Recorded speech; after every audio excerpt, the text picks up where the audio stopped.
É no mínimo curiosa a forma como nós lidamos com quem nós somos. Num tempo de redes sociais, onde nós vivemos cronicamente online, tentando apresentar sempre a nossa melhor versão para as pessoas, é difícil entender que nós não somos todos tão bonitinhos quanto aparentamos ou tentamos aparentar. Somos seres complexos, com acertos, erros, qualidades e defeitos. E o ato de tentar esconder quem nós somos não nos ajuda num processo de crescimento espiritual. Pelo contrário, é preciso identificar as nossas falhas para que assim não possamos simplesmente escondê-las, mas buscar superá-las a cada dia, para que assim nós possamos ser uma versão melhor de nós mesmos no futuro. Eu sou o Padre Edson Ribeiro e esses são os meus devaneios.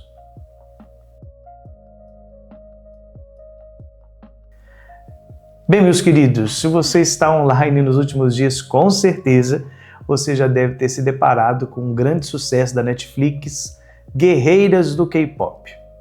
E confesso para vocês que fiquei um pouco receoso de assistir esse conteúdo, achava que não era para minha idade, nem tinha muito o que aprender ali, mas depois de muita insistência de alguns amigos e também de vocês pelas redes sociais, me pedindo que assistisse para poder explicar um pouco melhor não só a história, mas os elementos espirituais ali presentes, eu dei essa chance e confesso que fui extremamente surpreendido por essa obra e já logo de cara vou dando toda a razão para esse sucesso imenso que tem sido feito. Porque de fato é uma boa obra, não só no sentido técnico, mas principalmente nas reflexões humanas e espirituais que nos favorece. Mas do que se trata essa animação? Nós estamos falando de uma história que vai acompanhar as Huntrix, que são um grupo de K-pop formado por 3 garotas, Rumi, Zoe e Mira. Só que, na verdade, elas não são simplesmente um grupo de garotas ou uma girl band. Elas são mais do que isso, elas são caçadoras de demônios. É bem inusitado isso, mas algo bem interessante. Na verdade, elas são pessoas que herdaram uma grande missão de combater os demônios que tentam invadir a Terra, a comando do seu chefe chamado Gilma. E elas, por meio da música e principalmente do entrosamento em comunidade das pessoas que escutam e cantam essas músicas, mantém firme uma barreira espiritual que impede os demônios de adentrarem a Terra. Então, elas têm essa missão de seguir fortalecendo essa barreira, que chama Humum, e assim expulsar todos os demônios. E aqui eu já gostaria de fazer um parênteses, que a grande pergunta que as pessoas me fizeram nas redes sociais foi: Padre, tem algum problema assistir Guerreiros do K-Pop, fala de demônios, etc. E já vamos tirando esse elefante branco da sala. Não tem problema nenhum, porque a história justamente fala do combate ao mal, ir contra esse mal que existe, e por meio de uma forma lúdica, essa animação vem trazer uma mensagem muito positiva de superação, mas também de entender quem nós somos para poder superar as nossas dificuldades. A obra em si, apesar da sua simplicidade, ela carrega uma série de referências bem interessantes e complexas para nós. A começar pelo contexto da ideia de uma banda de K-pop. A complexidade por trás desse tema é algo impressionante. É preciso lembrar que a cultura dessa região, da Coreia, Japão, etc., da Ásia no geral, é muito diferente da nossa, bem diferente em amplos sentidos. E no que diz respeito à música, principalmente. Existe um conceito na Ásia de pessoas que são admiradas, que são pessoas públicas, em que gera uma certa comoção em quem consome os seus conteúdos. Geralmente são cantores, cantoras, atrizes, atores que recebem o título de idol. O que é esse conceito de idol? O próprio termo já diz a ideia de ídolo, mas não ídolo no sentido ruim. A cultura do idol na Ásia é a ideia de que são pessoas intocáveis, pessoas ilibadas, que geram uma comoção muito grande entre as pessoas, principalmente os jovens, e as pessoas querem ter esse contato com elas por meio de uma forma quase que platônica. Então, as idols são geralmente pessoas muito bonitas, admiradas, com muitos talentos e principalmente intocáveis. A cultura dos idols, principalmente no Japão, é extremamente forte. A ideia de que essa pessoa não pode errar, não pode falhar, não pode cometer nenhum tipo de erro, porque ela representa uma figura emblemática para a população e para os seus fãs. Isso está muito presente ali dentro do Guerreiros do K-pop. Mas existe uma outra obra que é bem mais pesada do que essa, não é uma recomendação para crianças, que se chama Perfect Blue, que é uma animação dos anos 90 muito interessante, que vai tratar justamente desse mundo complexo das idols e como isso é um tanto quanto problemático do ponto de vista psicológico. Mas Guerreiros do K-pop pega um pouco dessa ideia das idols e introduz isso de uma maneira leve, mas sem deixar de lado uma grande importância que se dá a essa ideia do não errar. Dentro do grupo das três garotas, a protagonista, Rumi, ela está sempre buscando fortalecer as suas companheiras, querendo que elas ajudem logo a ter mais números, mais fãs e que suas músicas façam mais sucesso, porque existe uma ideia de que uma vez que o Romun for fortalecido, a barreira espiritual, ela pode se tornar dourada. E uma vez que ela é dourada, ela passa a ser definitiva. Todos os demônios são expulsos da Terra e eles assim podem viver em tranquilidade. Então, por isso ela está sempre tentando fazer o máximo possível de tudo certo, tudo correto, para que tudo corra da melhor forma possível e essa barreira seja fortalecida. Só que o que a gente não sabe é que, na verdade, existe uma outra motivação por trás desse desejo de Rumi, pois ela não é simplesmente uma guerreira do K-pop. Ela também é meio demônio. Não por opção, mas a história ainda não entra em detalhes sobre isso. Acredito que numa possível continuação eles vão trabalhar esse tema. É dito que Rumi é filha de uma antiga guerreira com um demônio. Então ela é meio humana e meio demônio. Só que é importante deixar isso bem claro aqui. Em momento nenhum da história, a Rumi cede a essa força demoníaca de Ginwa. Pelo contrário, ela se esconde, ela se fecha, ela tenta esconder as marcas que ela possui ao longo do corpo, que mostra, assim, que ela tem uma parte demoníaca e não aceita de jeito nenhum essa condição. E isso é extremamente positivo da nossa reflexão, depois nós vamos voltar nisso. Só que ao mesmo tempo em que ela não aceita essa parte dela, ela também se fecha. Ela se torna essa idol intocável, que não aceita os seus erros, não aceita as suas falhas, está sempre querendo progredir a todo custo sem entender quem ela é de verdade. E isso, meus irmãos, é extremamente perigoso, principalmente naquilo que diz respeito à nossa espiritualidade. Muito do nosso crescimento espiritual se dá justamente pelo ato de reconhecer as nossas falhas. Não quer dizer que concordamos com os erros, concordamos com os pecados ou coisa desse tipo, mas é reconhecer a nossa pequenez para que assim possamos trabalhá-la e superá-la a cada dia mais. Esse é um processo básico daquele que quer, de fato, viver em santidade. Reconhecer a sua pequenez.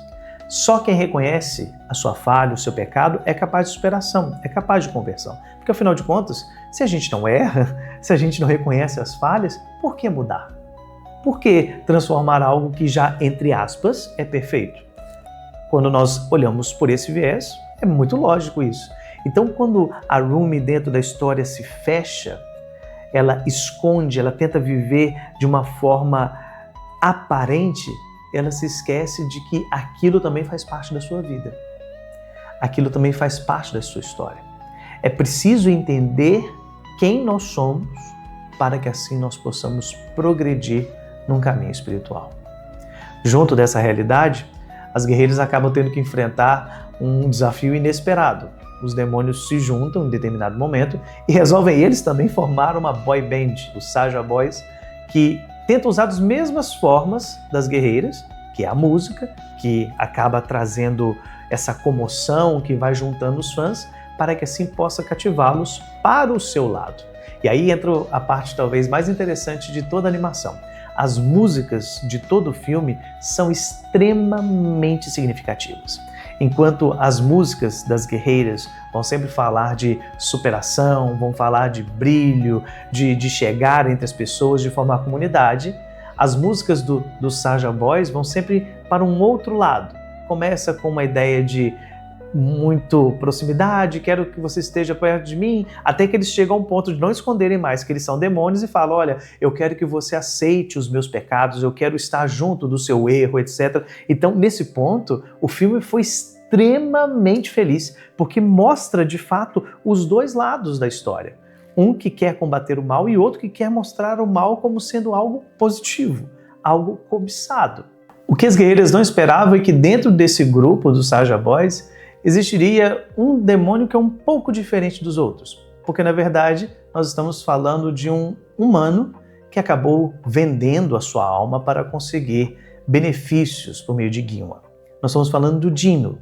Dino, ele acaba sendo essa figura meio que diferente no meio da história, que acaba fazendo um contraponto. Em alguns momentos você acha que ele vai ser uma pessoa ruim, mas depois ele acaba se mostrando algo meio dúbio. Só que o grande ponto aqui para nós é que ele tenta mostrar para a Rumi, de uma forma errada, obviamente, que ela precisa aceitar o seu lado demoníaco. Só que na cabeça dele é a ideia de que ela também se torne um demônio. Depois é que, aos poucos, ele vai passando por esse processo de transformação, onde ela mostra que as marcas que ela carrega, as marcas demoníacas, não definem quem ela é. Pelo contrário, ela é superior a tudo isso. Ela é maior do que tudo isso. É um processo de aceitação. Mas o que mais chama atenção na figura do Dino e aquilo que traz para a nossa vida espiritual é o que ele alega para seguir fazendo aquilo que o chefe dos demônios acaba ordenando para ele. O pedido que ele faz para Ginwa é que ele tire as vozes da sua cabeça, as acusações. O que ele está falando? Ele conta que quando era ainda um ser humano, ele acabou vendendo a sua alma em troca de conforto. Ele era um homem de origem pobre e acaba se vendendo para que assim possa ter um conforto na sua vida. Ele abre mão da sua irmã, da sua mãe e vai morar num palácio tendo todas as regalias, tudo isso por meio de um ato de vender a sua alma para o inimigo. E é interessante a forma como o filme vai colocando isso. Dino a todo momento vai mostrando que Ginwa está sempre falando na sua cabeça, dizendo: você vendeu a sua família, você vendeu a sua alma, você vendeu os seus valores, você vendeu os seus princípios. E isso é muito ligado àquilo que nós vemos dentro da nossa espiritualidade quando se trata do inimigo. Um dos termos que é dado ao inimigo é o acusador. Aquele que nos acusa, aquele que pega as nossas falhas e está sempre querendo colocar sobre nós para que assim esse peso nos tire da graça de Deus, nos tire da bondade e da misericórdia do Senhor. Então, nesse ponto, apesar da proposta do Guerreiros do K-Pop ser uma espiritualidade que não é cristã, é uma espiritualidade oriental, nós vemos aqui uma semelhança muito grande, a ideia de acusação. O inimigo constantemente está acusando a nossa vida. Você não é capaz, você não tem dons, você não tem talentos, você não é amado por Deus, você não é digno de amor. Em contrapartida, o Senhor, quando chega até a nossa vida, Ele nos tira desse lugar e nos coloca num local onde o seu amor é que prevalece. Aí vem a ideia do Espírito Santo. Se o inimigo é o acusador, o Espírito Santo é o defensor.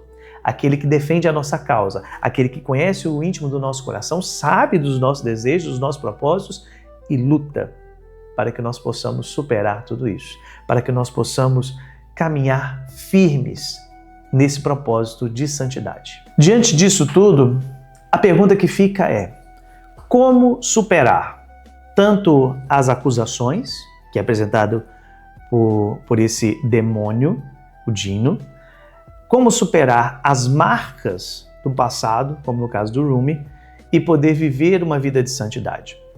E aqui entra a palavra fundamental para nós: redenção. Todo o evangelho de nosso Senhor Jesus Cristo é um evangelho de redenção. Redenção da humanidade pelos seus erros e as suas faltas, por meio de um novo modo de vida. O Evangelho é a boa nova porque é uma nova proposta. Uma proposta de amor, de misericórdia e de bondade. Ao longo da história do Guerreiros do K-Pop, em determinado momento elas resolvem combater de frente os Saja Boys e elas tentam escrever pelo menos uma música que vai derrotar os demônios de todas as formas. E é engraçado que elas escolhem fazer o inverso dos demônios. Enquanto os demônios percebem que a violência não vai resolver a batalha deles contra as guerreiras e passam a usar as mesmas armas, que é a música e os fãs, elas deixam os fãs um pouco de lado e passam a fazer aquilo que elas querem. Uma música violenta, combativa, onde elas querem de fato sangue, destruir tudo aquilo que está ali para poder saírem vitoriosas. E aí fica um ponto interessante para nós. Usar as armas do inimigo não vai nos fazer melhores que eles. Pelo contrário, nós, enquanto pessoas de fé, devemos entender que se nós queremos que o mundo seja de fato algo melhor, não adianta a gente querer usar as mesmas armas que o mundo usa. É preciso que nós sejamos fiéis à proposta do Evangelho, que é uma proposta de misericórdia, uma proposta de bondade, uma proposta de amor. Mas não é um amor no sentido piegas, um amor no sentido florescido, nem nada disso. É um amor que transforma. É um amor que nos une, um amor que faz com que nós lutemos para que possamos construir um reino de justiça. É muito mais simbólico, é muito mais profundo do que algumas pessoas podem pensar. E para que isso aconteça, antes de tudo, essa obra nova tem que começar dentro do nosso coração. Olhando para a nossa intimidade, reconhecendo quem nós somos, para que assim nós possamos crescer espiritualmente. Isso tem nome, meus irmãos, maturidade espiritual. Maturidade espiritual na ideia de que a gente precisa entender a nossa intimidade, aonde são os nossos pontos fracos, aonde nós precisamos de mudança, de conversão, aonde nós precisamos de valorização, para que assim nós possamos de fato vencer essa batalha que é constante. Se na animação das guerreiras a batalha contra o mal é constante por meio da música, no nosso dia a dia ela continua sendo constante contra o pecado e contra todas as obras que vão contra o Evangelho de Nosso Senhor. É uma luta constante. Mas não quer dizer que seja uma batalha impossível. Pelo contrário, é uma batalha plenamente possível para aqueles que se colocam a serviço do reino e se dedicam a viver de acordo com aquilo que a palavra nos ensina. Na carta de São Paulo aos Romanos, o apóstolo diz: "Em tudo somos mais que vencedores, graças àquele que nos amou." Somos vencedores não simplesmente pelos nossos dons ou talentos, mas por aquele que nos antecede, pela bondade e o amor de nosso Deus que nos une e nos faz irmãos. Se ali, na animação, a proposta, a ideia de fortalecer o Romum, a barreira contra os inimigos, se dá por meio da música, no nosso dia a dia, o fortalecimento da nossa barreira espiritual, entre aspas, é uma luta por meio da vivência de fé. Quanto mais nós damos testemunho da nossa crença, daquilo que professamos, daquilo que acreditamos, mais as pessoas são fortalecidas nesse combate. Portanto, meus amigos, que possamos aprender com essa bela animação, esse caminho que passa por um processo de aceitação, mas não no sentido de tomar os erros como sendo algo a ser louvado e exaltado, pelo contrário, mas aceitar que erramos, para que assim possamos superar essas dificuldades e nos tornarmos pessoas melhores. É isso, meus queridos. Espero que tenham gostado desse novo episódio. Se você ainda não assistiu Guerreiros do K-Pop, fica aí a recomendação para você curtir. Não se esqueça de deixar seu comentário, compartilhar com seus amigos, para que esse conteúdo possa chegar a mais pessoas. Deus abençoe. Até a próxima.